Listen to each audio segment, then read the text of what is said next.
பொன்னிலம் மாதராசை பொருந்தினர் பொருந்தார் உள்ளம் தன்னிலந்தரத்தின் ஜீவ சாட்சி மாத்திரமாய் நிற்கும் எண்ணிலங்களினும் மிக்க எழுநிலம் அவற்றின் மேலாம் நன்னிலம் மறுவும் ஏக நாயகன் பதங்கள் போற்றி. கைவல்ய நவநீதம் தத்துவ விளக்கப்படலம் 31வது வகுப்பு 62வது பாடம். சத்தொடு சித்தானந்தம் சமம் திறம் சாட்சி ஏகம் நித்தியம் வியாபி ஆன்மா அது நீ அதுவா அறிந்து பொத்தொடு ஜடம் துக்காதி பொருந்து பேதங்களான புத்திர பஞ்சகோஷ புகை விட்டு வெளியில் ஆவாய். சத்தொடு சித்தானந்தம் சமம் திறம் சாட்சி ஏகம் நித்தியம் வியாபி ஆன்மா நீ அதுவா அறிந்து பொத்தொடு ஜடம் துக்காதி பொருந்து பேதங்களான புத்திர பஞ்சகோஷ புகை விட்டு வெளியில் ஆவாய்.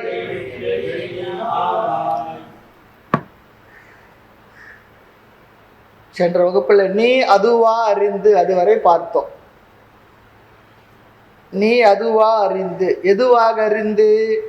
சத்தாகவும் சித்தாகவும் ஆனந்தமாகவும் சமமாகவும் ஸ்திரமாகவும் சாட்சியாகவும் ஏகமாகவும் நித்தியமாகவும், நித்தியம் என்றால் சர்வ வியாபியாகவும் இருக்கக்கூடியவனாக நான் இருக்கின்றேன் என்று உன்னை நீ அதுவாக அறிந்து கொண்டு என்று பொருள். இங்கே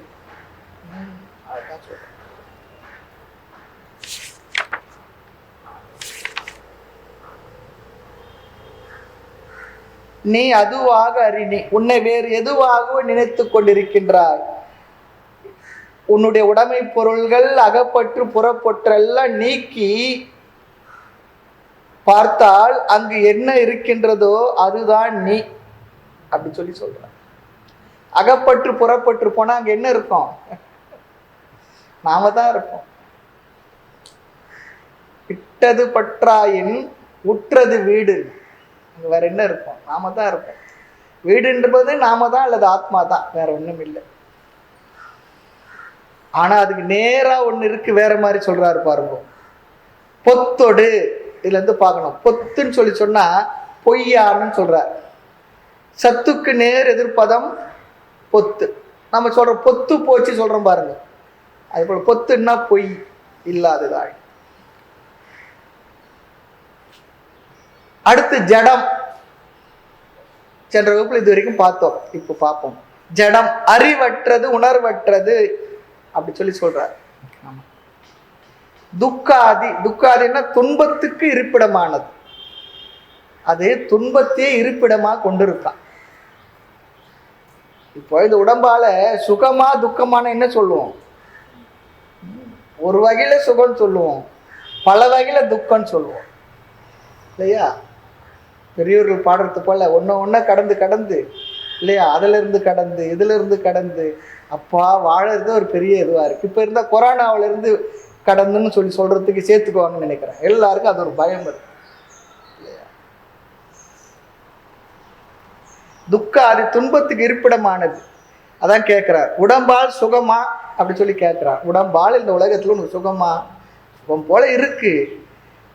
புண்புலால் நரம்பு என்புடை பொய்யுடல் அன்பர் யாருக்கும் அருவருப்பல்லவோ என்பொலா மணியே இறையே இத்தால் துன்பமன்றி சுகமொன்றும் இல்லையே. ஒரு 50-55 வயசு வரைக்கும் அது கொஞ்சம் சுகமா இருக்காமல தெரியுது. அப்புறமா தான் தெரியுது என்னன்னா இதை தூக்கிட்டு நம்ம அலைய வேண்டியதா இருக்கேன்னு சொல்லி கஷ்டமா. அப்புறம் தான் தெரியுது இந்த உடம்புல எத்தனை ஜாயிண்ட் இருக்கு, என்னென்ன வலி இருக்கு, என்னென்ன டிசைனா மருந்துங்க இருக்குது, இதுக்கு என்னென்னலாம் செக்கப் இருக்குது, டாக்டர் என்னென்ன சொல்கிறாரு. அப்போ அவ்வளவும் பார்க்கும்பொழுது ஐயோ வேண்டாம், அதெல்லாம் பிறவி வேண்டேன் அரங்கமான அகருளாக. அது போல ஆக அசத்து ஜடம் துக்கம் இதுக்கு நேர் எதிராக இருக்கிறது. அதுதான் சொல்லுவார் இந்த உரையாசு அனிர்த ஜட துக்கம்னு வேற சொல்றார். சச்சிதானந்துக்கு நேர் எதிர்ப்பதான் அனிர்த ஜட துக்கம். ஆமா, சத்துன்னா இருப்பு ஜடம், சித்தென்றால் உணர்வு, ஆனந்தம் என்றால் பேரின்பம். இது எப்படி இருக்கான்? பொத்து பொய், ஜடம் உணர்ச்சியற்றது அறிவற்றது, துக்கம் துன்பமயமானது. யோ ஏகி சம்ஸ்பர்ஷ போகாக துக்க யோனய ஏவதே. இது கீதையில சொல்றார். ஏகி சம்ஸ்பர்ஷ போகாக துக்க ஏனய ஏவதே. நாம் அனுபவிக்கக்கூடிய இந்த இன்பங்கள் அனைத்தும் பெரிய துன்பத்துக்கு காரணமானது சொல்றார். இன்பம் போல தெரிகின்றது, ஆனால் துக்க யோனய ஏவதே, துக்கத்துக்கு காரணமான இன்பம் சொல்லிடுறார். இது ஆனா இன்பம் பார்த்து தெரியுதுன்றா மாதிரி தான். மாதிரின்னா அதுவே இல்லை. அதனால்தான் ஞானிக்கு நித்திய வைரினகன்னு சொன்னார். இந்த உலக இன்பங்கள் இந்த விஷயங்கள் எல்லாம் ஞானிக்கு எப்பவும் எதிரின்னு சொல்லிடுறார். நித்தியமா அது வரும்பொழுதே தெரிஞ்சுக்குவார். ஆகா, துக்கத்தை பின் கொண்டு வருகின்றது, இன்பம் போல தெரியுது. சுகர் கோட்டட் பில்ஸ்ன்னு சொல்றாங்க பாருங்க, அதுதான் உள்ள கசப்பா இருக்கு. சித்தர் சொல்றது எதிரிதான் வந்துதான் தட்டுகின்றான், அவனை ஏனென்று கேளடி வாழைப்பெண் வாழைப்பெண்களை சொல்றான்.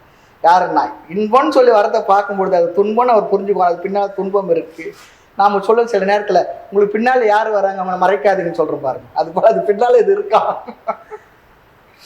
வரும்போதே தெரிஞ்சிடுதான். துன்பத்தை தனக்குள்ள வைத்துள்ள இன்பம் அதுன்னு சொல்றார்.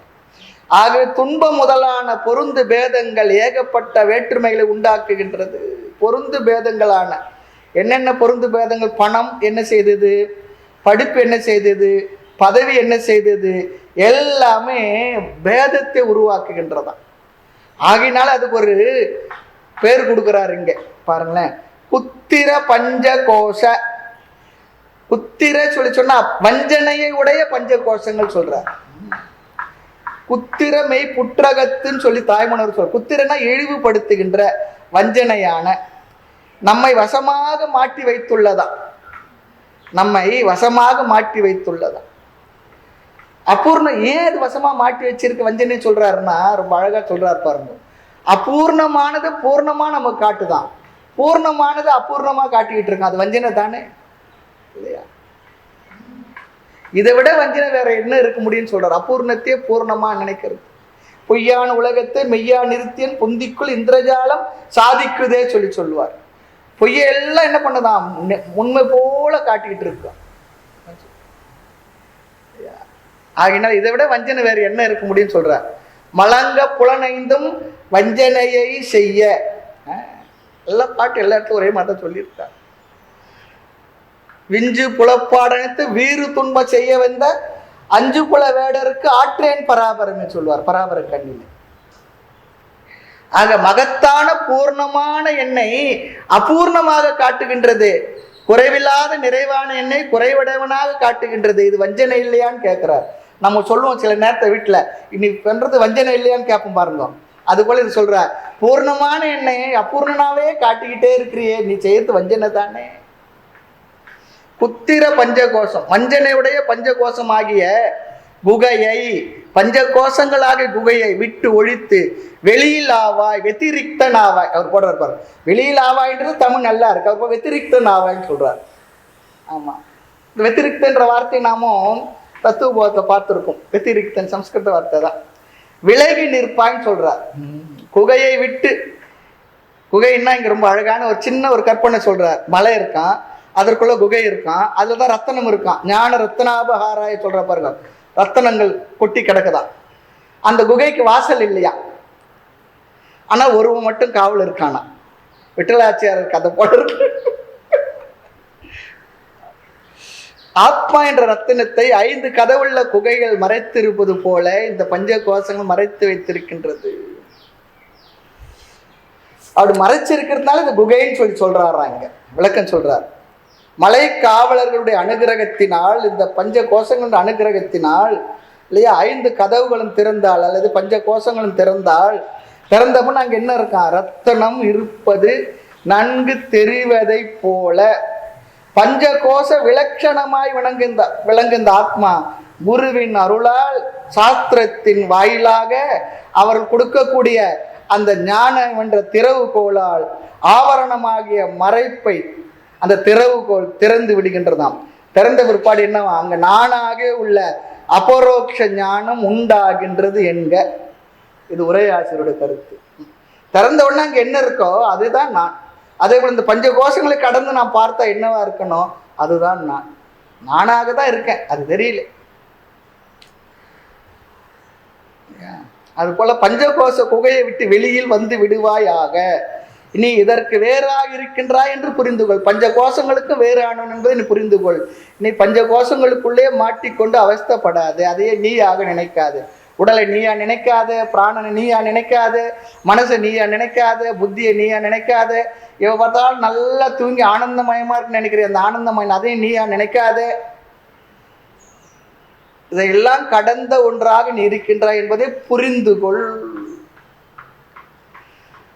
ஆகையினால ரொம்ப அழகான கருத்து இதெல்லாம். இந்த சத்துலாம் சொன்னாரு பாருங்க. அதுக்கு ஒரு சொல்றா, சத்துன்னா என்னன்னா, இருப்பதால் சத்து, அதை அறிவதால் சித்து. எல்லா அவஸ்தைகளில் இருப்பதால் அது சத்து, எல்லா அவஸ்தைகளையும் அறிவதால் அது சித்து. சித்தோடு சத்தானந்தம் சொன்னாரு பாருங்க. அதுக்கு விளக்கம் சொல்லும்போது பாடல் முடிஞ்சிடுச்சு. இது கூடுதல் விளக்கங்கள் சில பேர் சொல்றது. ஆகவே இருப்பே அறிகின்றது, அறிவே இருக்கின்றது. Consciousness alone exist, existence alone consciousness. ரொம்ப அழகா சொல்ல. அங்க இருப்பதுதான் அறிவு, அறிவுதான் இருப்பது. இருப்பறிவு இன்பம் சொல்றோம் பாருங்க.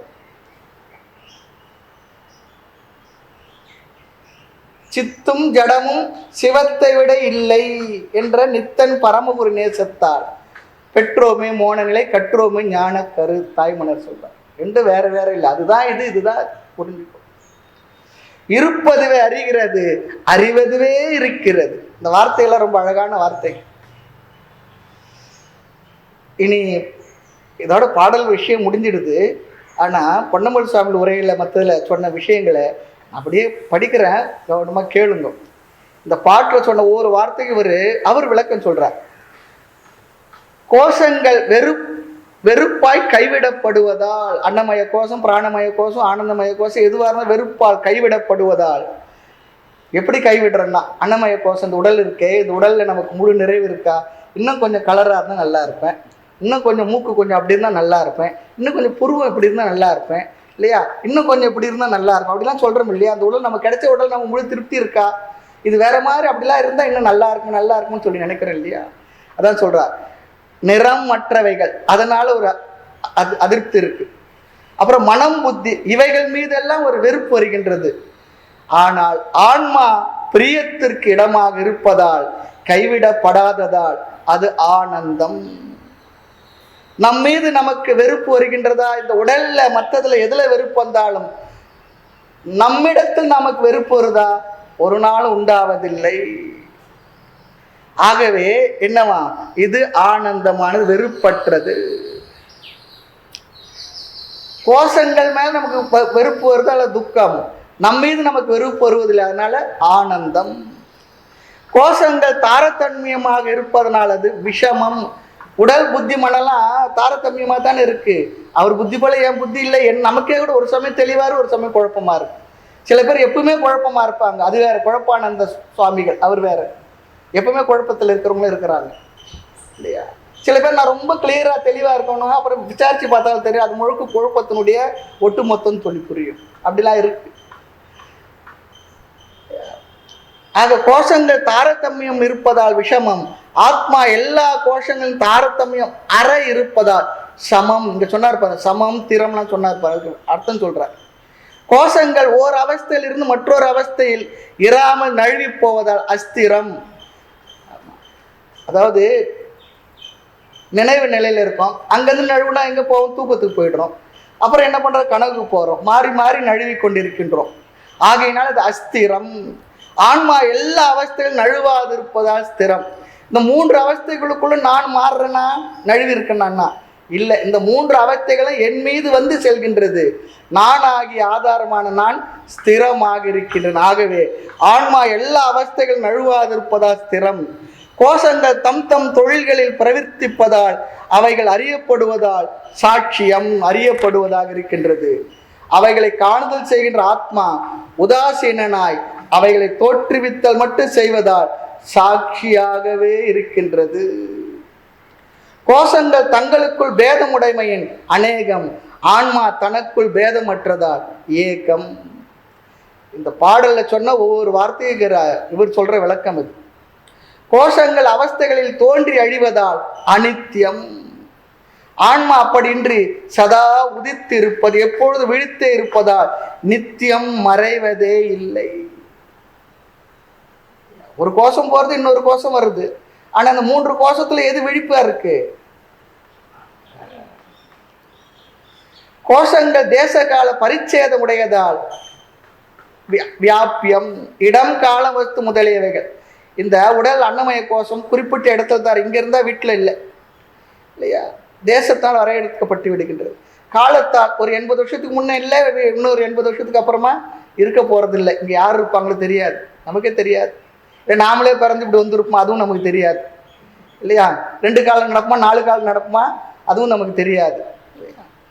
ஆக அதுவும் வரையறை உட்பட்டாதான் இருக்கின்றது. ஆமா, தேச கால பரிச்சேதம் அப்படிப்பட்ட பொருளா இருக்கு கோஷங்கள் இல்லையா. ஆனால் ஆத்மா தேச கால பரிச்சேதம் இல்லாதது, அதை பிளவுபடுத்த முடியாததாக இருக்கின்ற. ஆகவே அது வியாபி, எங்கும் வியாபித்திருப்பது என்று அறிக போட்டுறார். இப்படி புரிஞ்சுக்கோ.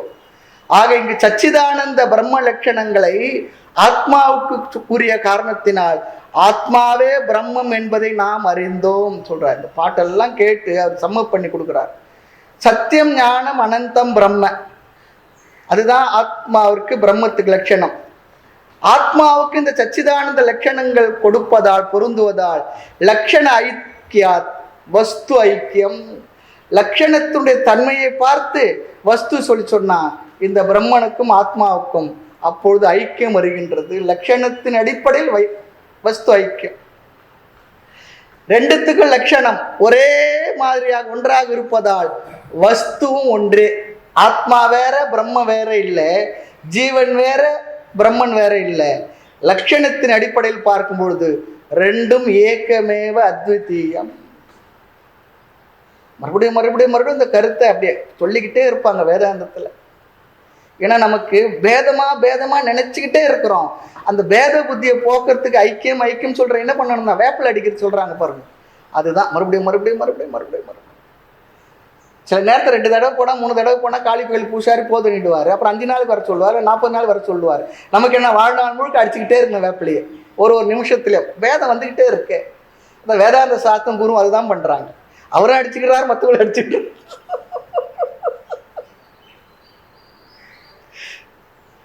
ஐக்கியம் ஒன்று ஒன்று ஒன்று ஒன்று ஒன்று ஆத்மா அதுதான் இருக்கு, அதுதான் இருக்கு, அதுதான் இருக்கு. ஆக ஆத்மா வேறு பிரம்மம் வேறு என்று கிடையாது. ஆத்மா எனும் பதம் வேறு, பிரம்மம் என்ற பதம் வேறு. ஆனா ஆத்மா என்ற அர்த்தமும் பிரம்மம் எனும் அர்த்தமும் ஒன்றே, வேறு வேறு இல்லை. சொல் வேறையா இருக்கலாம், பொருள் ஒன்றுதான் ஒன்றுதான் ஒன்றுதான். சொற்கள் வேறு, அர்த்தம் ஒன்றே. சொல்ற நீரகா ஆபகா ஜலம் என்றால் அர்த்தம் ஒன்றே. அது போல தண்ணீர் சொன்னாலும் வாட்டர் சொன்னாலும் ஜலம் சொன்னாலும் எல்லாம் என்னன்னா ஒன்றுதான், சொல்லுதான் வேறு. ஆக ஆன்மாவை பிரம்மத்துக்கு அந்நியம் என்று கூறுவது ஸ்ருதி ஸ்மிருதி புராணங்களுக்கு விரோதமாம் சொல்லிடுறார். ஆத்மாவை பிரம்மத்துக்கு வேறானது சொல்லி நீ நினைக்கிறது சுருதி இருக்கட்டும். சுருதி என்றால் வேதங்கள், ஸ்மிருதிகள். நிறைய வேதாந்த சாஸ்திரங்கள் நம்ம பெரியவங்க செய்து கொடுத்துருக்காங்க. அதுக்கு புராணங்களுக்கு கூட விரோதமான்னு சொல்லிடுறார். எல்லாம் ஒன்னதான் சொல்றதுன்னு சொல்லி அழகா இங்க சொல்றார். ஆகவே ஆத்மாவே பிரம்மம் என யூகிக்க, அவர் வார்த்தைலாம் சொல்ல அறிக தெளிக யூகிக்க என்றவாறு அப்படிலாம் சொல்லி போட்டுருவார். ஆக அனாத்மாவான பஞ்ச கோஷங்களும் ஆத்மாவாக தோன்றுதலின் குத்திர பஞ்ச கோஷம் என்றார். குத்திர சொல்லி சொன்னா வஞ்சகமான பஞ்சகோஷம். வஞ்சம் சொல்லி சொன்னா நம்மை சிறுமைப்படுத்துவது, தனிமைப்படுத்துவது, வஞ்சிப்பது. மகத்தான பூர்ணமான நம்மை அபூர்ணமாக காட்டுவது மாபெரும் வஞ்சனை இல்லையா? ஆகவே குத்திர பஞ்சகோஷம் என்றார். பிறகு பஞ்சகோஷ குகையை விட்டு வெளியில் ஆவா என்றது ரொம்ப அழகா ஒரு கருத்து சொல்றார் பாருங்க. குகைக்குள் இருக்கும் ஆன்மாவை அறிந்ததால் முக்தி உண்டென்னும் தைத்திரிய ஸ்ருதியை குறிப்பித்ததா. இது அவருடைய வார்த்தை, குறிப்பித்ததா. உபநிஷத்து இலக்கியத்துல அழகான வார்த்தை. பிரம்மானந்த வள்ளி தைத்திரிய உபநிஷத்துல யோவேத நிகிதம் குகாயாம் பரம் யோ மண், யோவேதம் நிகிதம் குகாயாம், குகைக்குள். இந்த பஞ்சகோஷ குகைக்குள் இருப்பது என்ன பண்ணா? யோவேதம் நிகிதம் குகாயாம், நன்கு அறிந்து கொள். யாருன்னா பரம் யோ மண், நீ அந்த பரம்பொருளாக இருக்கின்றா என்பதை அறிந்து கொள். அதான் சொல்ற. அங்க சொன்ன அந்த வாக்கியத்தை, அந்த வார்த்தையை மனசுல வச்சுக்கிட்டு இங்க இவர் பண்ணியிருக்காரு. சொல்ற குகைக்குள் இருக்கும் ஆன்மாவை அறிந்ததால் முக்தி உண்டு என்றும் தைத்திரிய உபநிஷத்தினுடைய பகுதியை குறிப்பித்ததாம் இந்த வார்த்தைன்னு சொல்றார். ரொம்ப அழகா அவருடைய அறிவை பார்க்கும் எவ்வளவு விசாலமான அறிவு இருந்ததுன்னு தெரிகின்றது. உபநிஷதங்கள்லேருந்து பிரம்ம சூத்திரம், பிருகதாரண்ய உபநிஷத்து, சாந்தோக்கிய உபநிஷத்து, தமிழில் இருக்கக்கூடிய அத்துணை வேதாந்த நூல்கள் எல்லாத்துலேயும் அவருடைய அறிவினுடைய தெளிவு, அவருடைய ஞாபகத்தை பார்க்கும்பொழுது அவ்வளோ தெளிவு, அவ்வளோ பெரிய வித்தையில் அப்படி ஒரு பெரிய மகாத்மாவாக இருந்திருக்கார். சொல்றதுக்கு வார்த்தை இல்லை, எல்லாத்தையும் குறிப்பிடுறார். அப்போ மொழி வேதம் எங்கே வந்தது? இல்லையா? இல்லையே. அறிவு தான் நினைச்சாங்க. எந்த மொழியில இருந்தால் அறிவை எடுத்துக்கொண்டிருக்கின்றார். அந்யோந்திர ஆத்மா பிராணமயக அன்னரசமயக, இது பிரம்மானந்த வள்ளியில் வரக்கூடிய இந்த பஞ்சகோஷங்கள் பற்றி ஒரு வார்த்தை இங்கே சொல்றார். ரொம்ப அழகாக அதையும் தமிழில் மொழிபெயர்த்திருக்காங்க. அன்னமயத்தை பிராணமயன் வியாபித்துள்ளது, பிராணமயத்தை மனோமயன் வியாபித்துள்ளது, மனோமயத்தை விஞ்ஞானமயன் வியாபித்திருக்கு, விஞ்ஞானமயத்தை ஆனந்தமயன் வியாபித்திருக்கு, ஆனந்தமயத்தை ஆனந்தமான பிரம்மன் வியாபித்திருக்கு என்று சொல்லி இதை காட்டிலும் அது பூரணம், அது பூரணம் என்று பூர்ணத்துவத்தை உபதேசம் செய்கின்றது. தேன ஏஷா பூர்ணஹா. நமக்கு கொழுக்கட்டில் இருக்க பூர்ணம் தான் தெரியுது, இந்த பூர்ணம் தெரியவே இல்லை, புரியவே இல்லை. ஒருவேளை அந்த பூர்ணம் சாப்பிட்ட சந்தோஷமா இருக்குன்னா இதையும் பூர்ணம்னு சொல்லியிருக்கலாங்க. அதுக்கு பேர், இந்த பூர்ணம் என்ற பேர் அதில் வச்சுட்டாங்கன்னு என்ன தெரியல. அந்நியமா விஞ்ஞான மயனுக்குள்ளும் அப்படி சொல்ற ஒரு இந்த வார்த்தைகளை அப்படியே தமிழ் படுத்தின ஒரு செய்யுள் அங்க அவர் கொடுத்திருக்கார். தன்னிகரற்று அனைத்துனுக்கும் உள்ளாய் வேறான் தற்பரத்தால் பூர்ணன் அதுதானே பூர்ணம் அப்படி சொல்லி முடிக்கிறார் இந்த பாட்டை. மேலும் நிறைய இருக்கு தெரிந்து கொள்க, அதையும் சொல்லிடுவாரு. மேலும் நிறைய இருக்கு தெரிந்து கொள்க. ஆக குருவருளின்படி பஞ்சகோஷங்களை நேதித்து நீக்கி அவைகளின் அபாவத்தை, அவைகள் நான் அல்ல அல்ல என்ற இன்மையை கண்டு சிஷ்யனுக்கு கடைசியில் மனசுல ஒரு வேதனை வந்துடுது. என்ன இதுவோ யான் என சீடன் கலங்கி நிற்றல். அபாவம்னா ஒண்ணுமே இல்லை.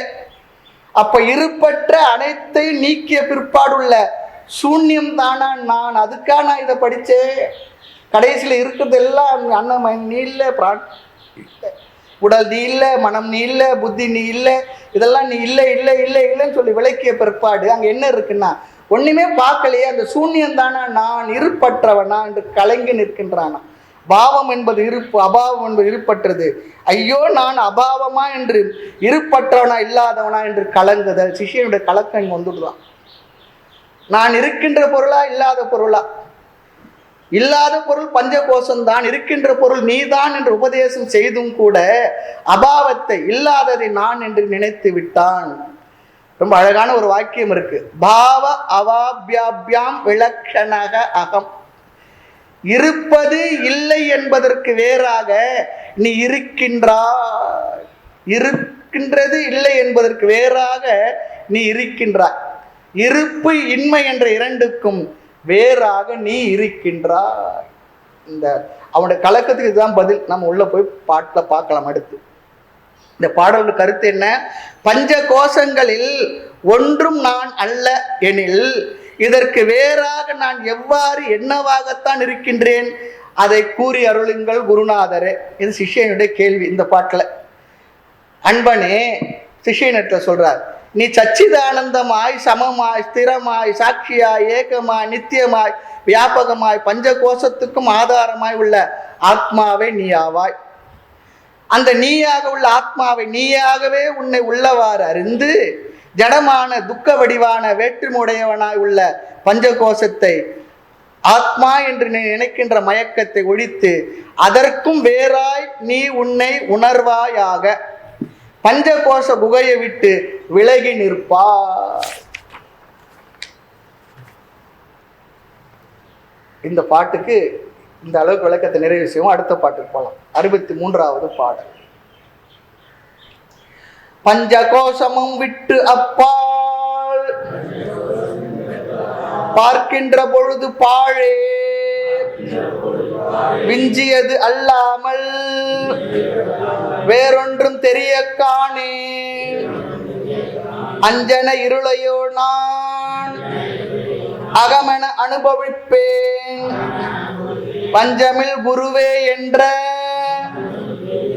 மகன்மதி தெளிய சொல்வார்.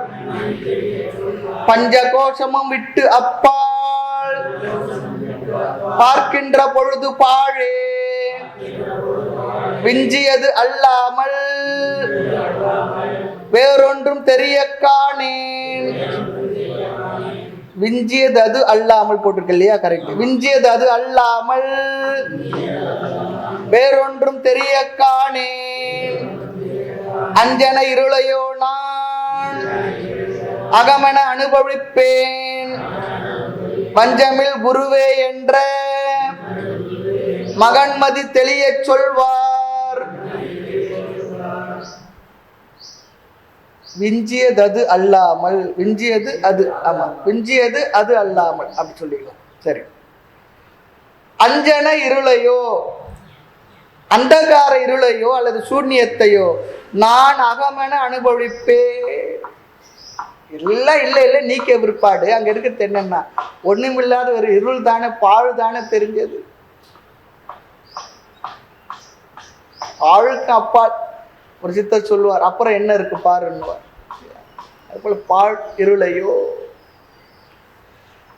தாய்மலர் வார்த்தை சொன்ன அந்த காரத்தை ஓர் அகமாக்கி மின்போல் என் அறிவை சுருக்கினது யார் அவ்வறிவும் தானுமே பற்றினது பற்றாய் அழுந்தவன் தலை மீதிலே சொந்தமாய் எழுத படித்ததார் மெய்ஞான சுகனிட்டு சேராமலே சோற்று துருத்தியை சதமனம் உண்டு உண்டு இல்லையா?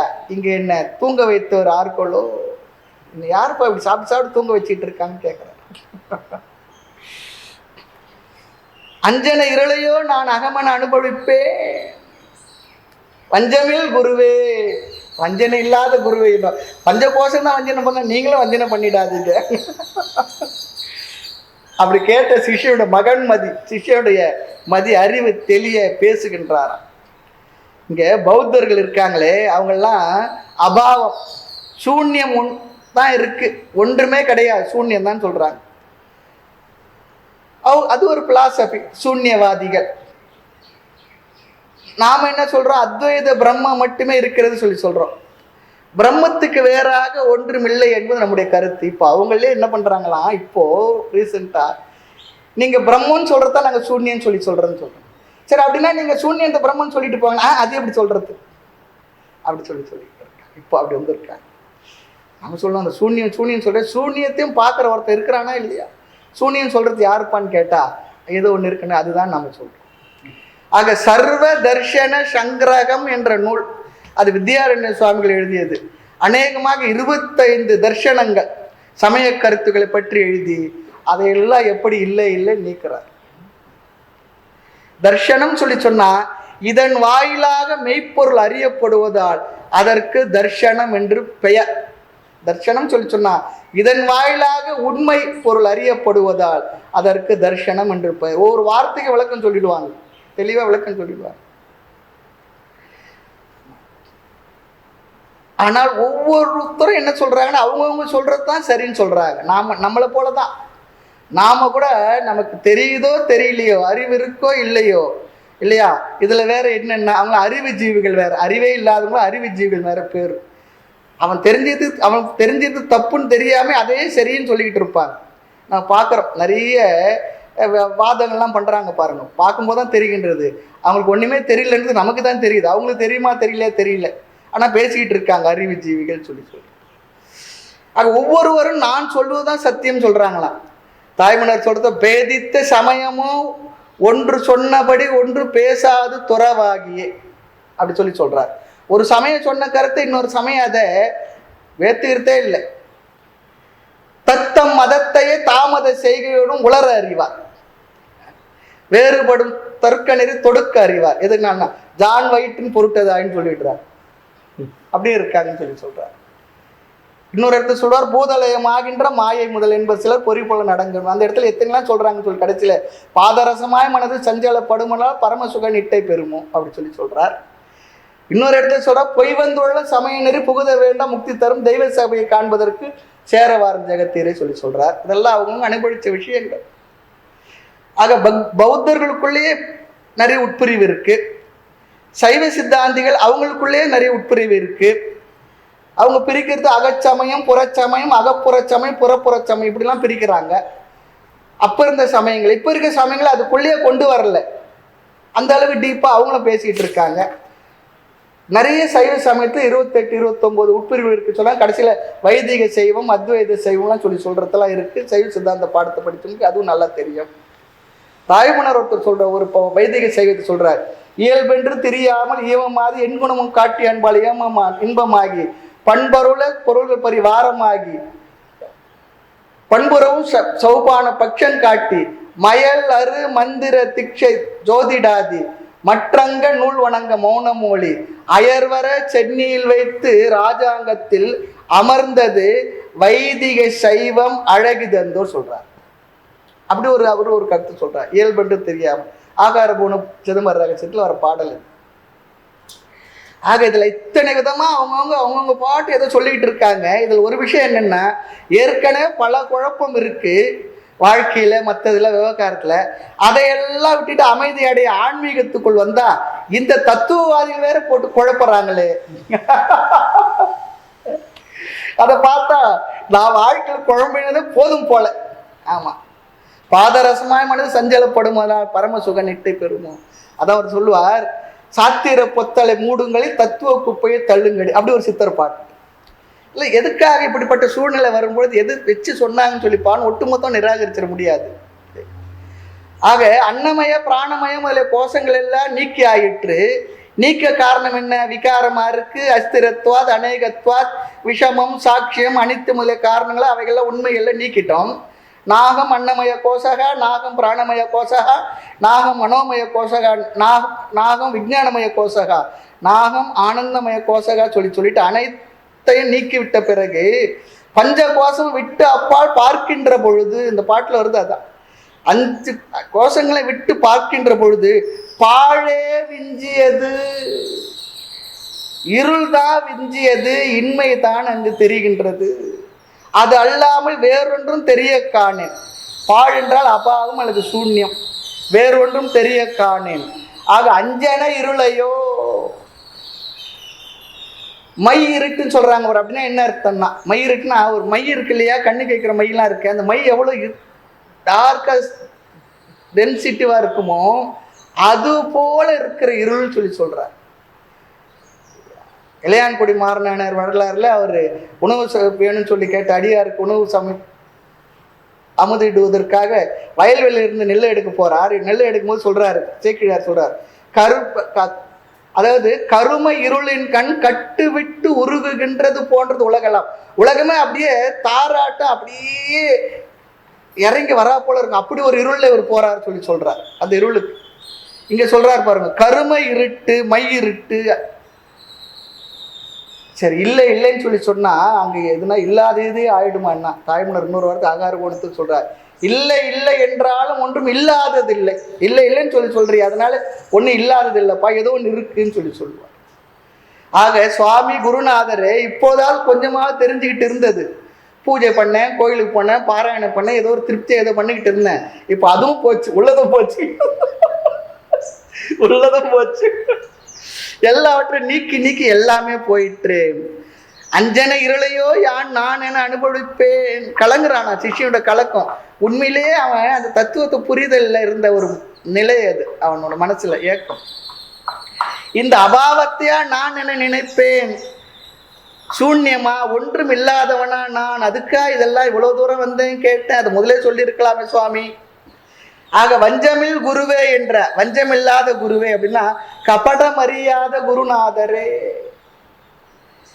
எனது மனதில் உள்ள அறியாமையை நீக்க சிறப்பாக முயற்சி செய்யும் ஸ்ரீ குருநாதரே, உங்களை நம்பி வந்துள்ளேன். உங்களுடைய திருவடி நம்பி வந்து, எனக்கு யாரும் இல்லை, நான் ஏழு, ஆதரித்து காருமையா சொல்ற போல என்று வினவிய மகன் என்றா குருவுக்கு சிஷ்யனுக்கு மகன் போல தானே. அந்த மகன் மதி அறிவு, சிஷ்யனுடைய அறியாமை போக அவனுக்கு அறிவை கொடுக்கின்ற விதமாக தெளிய சொல்வார். அந்த அவனுடைய அறிவுக்கு நன்கு புரியும்படி சொல்வார், தெளிய சொல்வார். ரொம்ப முக்கியம். குருவுக்கு எவ்வளவுனா தெரிஞ்சிருக்கலாம், சிஷ்யனுக்கு புரிய வைக்கணுமே. அவனுடைய அறிவுடைய தன்மையை பார்த்து, தரத்தை பார்த்து அவனுக்கு எப்படி சொன்னா புரியுமோ அப்படி சொல்லணும். அதுதான் இங்க சொல்றார். அவனுடைய அந்த அறிவுக்கு நன்கு புரியும்படி சொல்வார், தெளிய சொல்வார். இங்க பொன்னம்பல சாமி உரை ஒன்று இருப்பாருங்க. பஞ்ச கோஷங்களை நான் அல்ல என்று நீக்கிய பின்பு அவைகளின் இல்லாமையை கண்டு அந்த இல்லாமையை பாவிக்கில் நான் சூன்யமாகி விடுவேன் அல்லவா.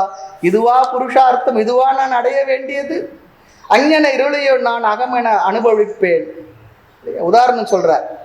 தனது அறிவு பசியை நீக்க வந்த மாணவருக்கு ஏதோ நல்லதை காட்டுவதை போல அவனிடத்தில் இருக்கக்கூடிய பொருளை பறிக்க ஏதோ ஒன்றை காதில் ஊதி விட்டு நிற்கும் வஞ்சர் போல அல்லாது, வஞ்சமில் குருவுக்கு வார்த்தை சொல்றார். நிறைய பேர் அப்படித்தானே பண்றாங்க. ஏதோ ஒன்று அவனுக்கு சொல்லணும்னு சொல்லிட்டு ஏதோ பண்ணி அவனை எடுத்து ஏதோ சிலது எதிர்பார்க்கிறாங்க. காரிய குரு காரண குரு சொல்றார். அருணகிரிநாதர் சொல்ற, காரணமதாக வந்து புவி மீது என்னிடத்துல எதுவுமே எதிர்பார்க்கல, என்னை தொடக்கூட முடியாது, அப்படி உள்ள என்னை தாங்கி பிடிச்சு எனக்கு காப்பாத்தினியப்பா முருகா. காரிய குருவா இல்லை. அதான் சொல்றார். ஏதோ நல்லதை காட்டுவது போல அவனுடைய பொருளை பறிக்க ஏதோ ஒன்றை காதில் ஊதி விடா நிற்க மஞ்சர் போல் அல்லாது பொருளிச்ச இன்மையாலும் கருணையே திருவுருவமாக இருக்கின்ற தம்மை அடைந்தோர் கடை தேரும்படிக்கு சுருதி சம்பந்தமான உபாயத்தை அருளி நிற்கும் ஆச்சாரியரே என்று பொருள்பட. அவர் வஞ்சமில் குருவேன்னு சொல்லிட்டு போயிட்டார் தாண்டவராஜ சுவாமிகள். இங்க சொல்றார், இப்படியெல்லாம் பொருளின்மையாலும் கருணைய திருவுருவானமையாலும் தம்மை அடைந்தோர் கடை தேர வேண்டும்படிக்கு சுருதி சம்பந்தமான உபாயத்தை அருள் நிற்கும் ஆச்சாரியரே என்று பொருள்பட வஞ்சமில் குருவே என்றார். அதான் சொல்ற, படைப்புல என்னைக்குமே அசலும் இருக்கும் போலியும் இருக்கும் போல, அது போல குருமார்கள் உள்ளது என்பதை அவரே சொல்றார். ஆக மகன்மதி தெளிய சொல்வார். இல்லாத பொருளாக நான் இருக்கின்றேன் என்ற சிஷ்யனுடைய புத்தியில் தெளிவை உருவாக்க சொல்வார். சந்தேகத்தை நீக்கும் வண்ணம் உபதேசிப்பார். இந்த பாடலோட கருத்து என்னன்னா, பரமாச்சாரியாரே தமியேன் அன்னமயம் முதலிய பஞ்ச கோஷங்களுள் ஒவ்வொன்றையும் முறையே இது நான் இல்லை, இது நான் இல்லை என்று தாங்கள் உபதேசித்தபடியே நீக்கி நீக்கி பார்த்த பொழுது ஒன்றுமில்லா சூன்யமே பாழே எஞ்சி நின்றது. சூன்யமன்றி வேறொன்றும் நான் கண்டேன் இல்லை.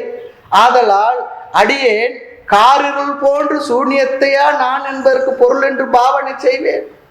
எனக்கு தெளிவு உண்டாக்கும் வண்ணம் உபதேசித்து அருள வேண்டும். அந்தகாரத்தையோ நான் ஆன்மா என்று புரிந்து கொள்வேன். அந்தகாரத்தை அகமாக்கி என் அறிவை சுருக்கினவர் யார் சொல்லி கேட்கிறாரு.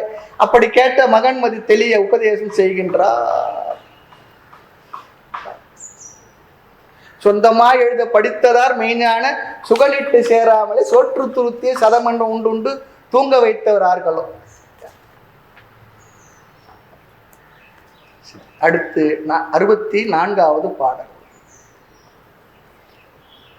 சூன்யத்தை அறிகின்ற நான் சூன்யனா என்று சந்தேகித்து நின்ற சிஷ்யனை பார்த்து நீ சூன்யத்தின் வேறு என தசம திருஷ்டாந்த முறையில் உபதேசிக்கின்றார். 64வது பாடல். முன்புகழ் தசமன் புத்தி மோகத்தால் எண்ணி எண்ணி 9 பேரை கண்ட ஒருவனா நீ தன்னை காணாத பின்பு அவனிடையில் கண்ட பெரிய பாழ் அவனோ பாராய் அன்புள மகனே காண்பது அடங்களும் காண்பாய் நீயே முன்புகழ் தசமன் புத்தி மோகத்தால் எண்ணி எண்ணி 9 பேரை கண்ட ஒருவனா நீ தன்னை காணாத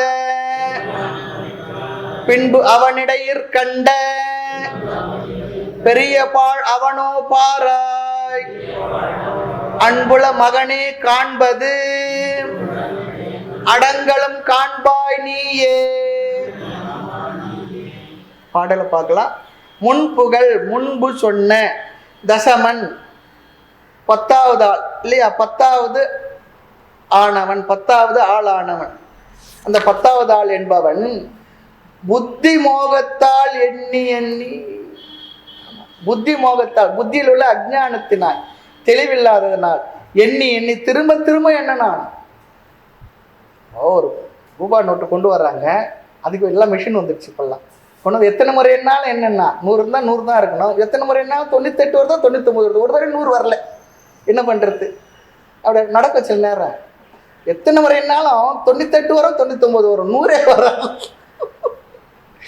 திரும்ப திரும்ப எண்ணி 9 பேரை கண்ட, மற்ற 9 பேரை கண்ட தன்னை விட்டுட்டாங்க. ஒருவனாம் தன்னை காண, அந்த 10வது ஆள் தான் தான் என்று தன்னை காணாத பின்பு பின்னர் 9 பேரை எண்ணும் பொழுது அங்கு 10வது ஆள் இங்கு இருந்தானா இல்லாதவனா? 9 பேரை எண்ணினவன் 10வது ஆள் தான் தான் காணல, அந்த 10வது ஆள் அங்கு இருந்தவனா இல்லாதவனா கேட்கிறார் பாருங்க. அவனிடையிற் கண்ட, அவனிடத்திலேயே அல்லது அவனிடத்தில் அவனால் கண்ட காணப்பட்ட பெரிய பாழ், அந்த காணாது போன 10வது ஆள் இருக்கானே அவனா? இல்லையே, பெரும் சூன்யம். அவங்க அந்த 10வது ஆள் இல்லாதவனா? அவனோ? அவன்தானே, அந்த 10வது ஆள் அவன்தானே.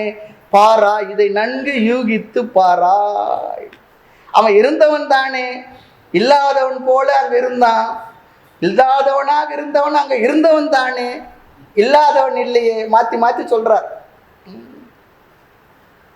அன்புள மகனே, குருவிடத்தும் சாஸ்திரத்தினிடத்தும் ஸ்ரத்தையுள்ள மைந்தா சிஷ்யா.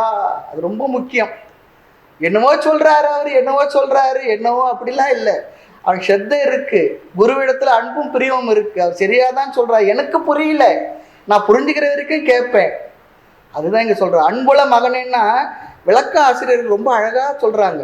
குருவிடத்தும் சாஸ்திரத்திடம் ஸ்ரத்தையுள்ள மைந்தா, ஸ்ரத்தையுள்ள மைந்தா சிஷ்யா, காண்பது அடங்கலும் உன்னால் காணப்படுகின்ற சூன்யம் முழுமையும் சூன்யம் நீ இல்லை. நீ உன்னால் காணப்படுகிற சூன்யம் இருக்கு, அது நீ இல்லை. சூன்யம் முதலிய திருஷ்யங்களை, அறியப்படுபவைகளை காண்பவன் முழுவதும், அந்த திருஷ்யங்களை முழுவதும் காண்பவன் யாருன்னா நீப்பா. சூன்யத்தை பார்க்கின்றவன் யாரோ அவனே நீப்பா. நீ இல்லாதவன் இல்லை. பாழே விஞ்சியது சொல்றே நீ, நீ இருக்கிறவனா இல்லாதவனா? 10வது ஆள் அங்க இருந்தவனா இல்லாதவனா? அது போல நீ இருக்கிறவன் தானப்பா, நீ சூன்யம் இல்லையே. ரொம்ப அழகா சொல்றார். இருக்கு என்றும் இல்லை என்றும் அறிபவனாகி நீ இருக்கிறாயா இல்லையா? இருக்கு இல்லைன்னு சொல்ற. நீ இருக்கிறவனா இல்லாதவனா? இருக்கிறியா இல்லையா? என்ன சொல்லுவோம்? என்ன சாமி அப்படி கேட்டீங்க? நல்லா இருக்கிறனே சொல்றோமா இல்லையா? நீ இருக்கிறாயா இல்லையா? இருப்பவனே, காண்பவனான சிதானந்த சண்மயனே. இங்க சின்மயன சண்மயன் ஒரு வார்த்தை போடுற. ஆழ்ந்த உறக்கத்தில் நீ இருப்பவனா இல்லாதவனா? ஆழ்ந்த உறக்கத்தில் நீ இருப்பவனா இல்லாதவனா? என்ன சொல்லுவோம்? இருப்பவன் தான் சாமி. தூங்கும்பொழுது நீ சூன்யமாவா இருந்த?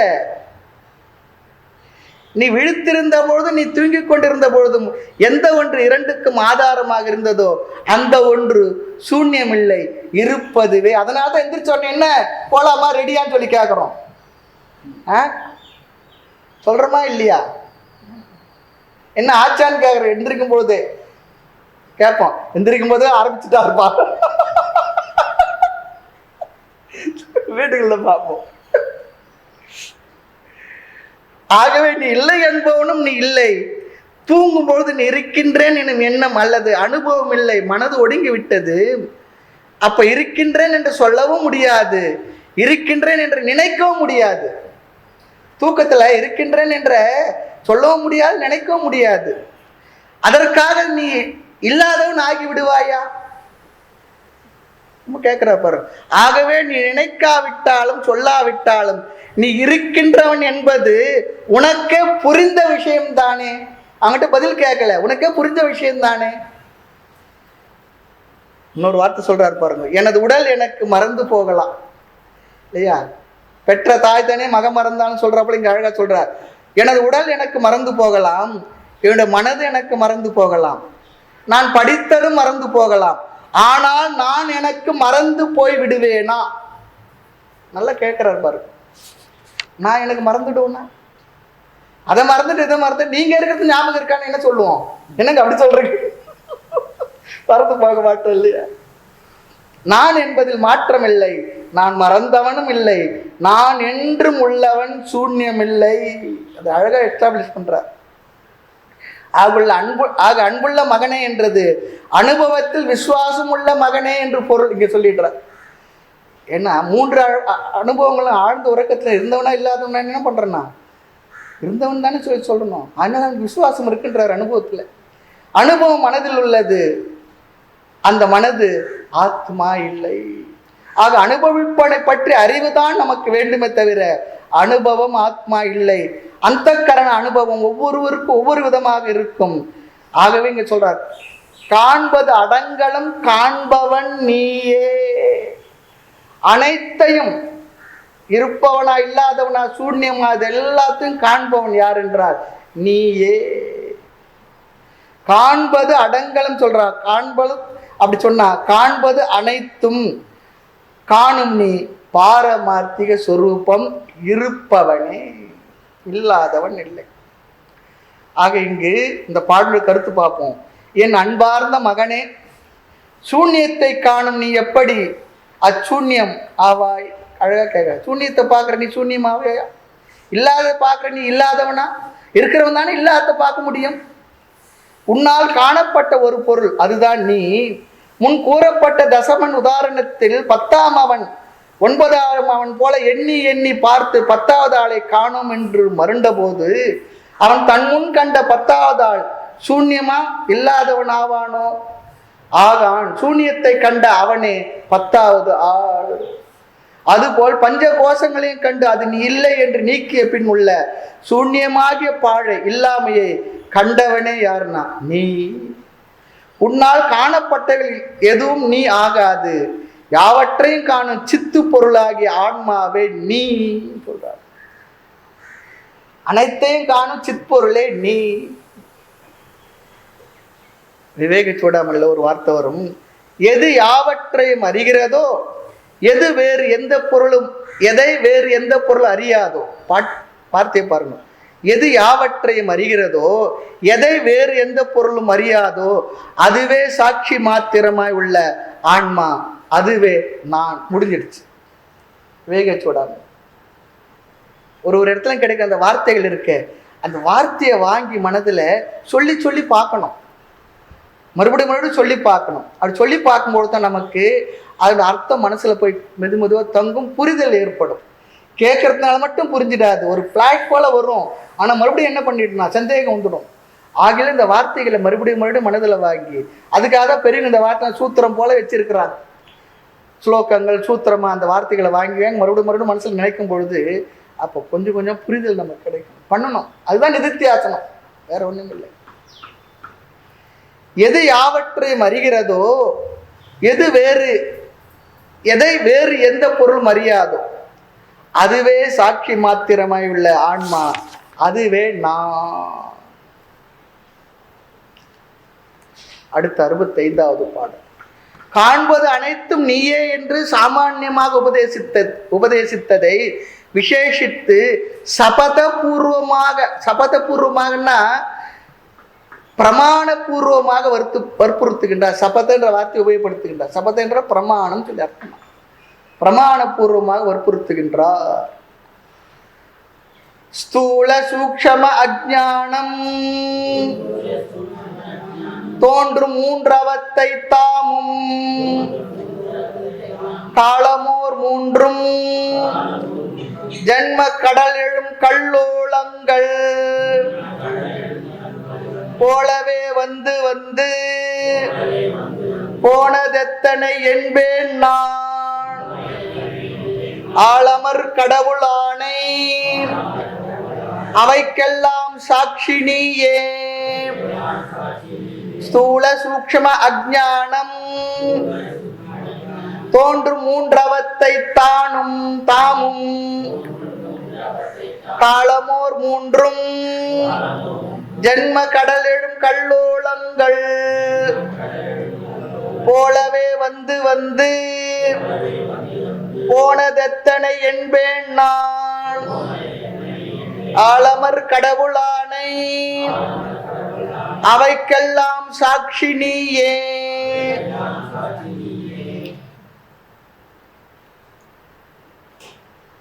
நான் என்று சொல்வது சிஷ்யனே, இருப்பற்றது இருப்பது என்பதையெல்லாம் கடந்த இருப்பு நான். நான் என்பது என்ன தெரியுமா? இருக்கின்றது இருப்பற்றது என்பதையெல்லாம் கடந்த இருப்பாக எது இருக்கின்றதோ அதுவே நான் சொல்றேன். இங்க அவர் சொல்ல வர விஷயம் என்ன பண்ணிடுறான், சாமி இது புரியுது கஷ்டமா இருக்கு இல்லையா? இந்த ஜென்மம் எடுத்து எடுத்து ரொம்ப அவஸ்தைப்பட்டு இந்த ஜென்மாவிலே இதை முடிச்சுன்னு நினைக்கிறேன். இந்த ஜென்மாவே போதும் இல்லையா? ஆனால் இந்த ஜென்மாவிலே இந்த விஷயங்களாம் புரிஞ்சு இந்த ஜென்மத்தை சாப்பிடலையும் இந்த சாப்பிடலைன்னா பிரயோஜனமாக்கிடணும். அப்படின்னா எத்தனைன்னா போனது எத்தனை என்பேன்னா ஜென்ம கடலிடம் கல்லோளங்கள். கல்லோளங்கன்னா அலைன்னு சொல்லி அர்த்தம். அது போல வந்து வந்து போனது எத்தனை என்பேன்னா எழுகடல் மணலை அளவிடின் அதிகம் எனதிடர் பிறவி அவதார். இது அவதாரமா அவ சொல்லி எடுக்கல் வந்தது ஒரு அவதாரம். அது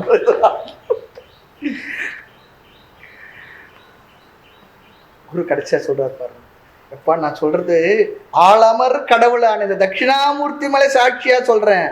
அது இது சொல்றது இதுக்கெல்லாம் சாட்சி நீதான் ஆத்மான்னு சொல்ற. மேலும் விஷயங்களை அடுத்த வகுப்பு பார்க்கலாம். மூர்த்தி எல்லாம் வாழி எங்கள் மௌன குரு வாழி அருள் வார்த்தை என்றும் வாழி அன்பர் வாழி பராபரமே ஐயனே எனதுள்ளே நின்று அனந்த ஜென்மங்களாண்ட மெய்யனை உபதேசிக்க வெளிவந்த குருவே போற்றி உய்யவே முக்தி நல்கும் உதவிக்கோர் உதவினாயேன் செய்யுமாறு ஒன்றும் காணேன் திருவடி போற்றி போற்றி.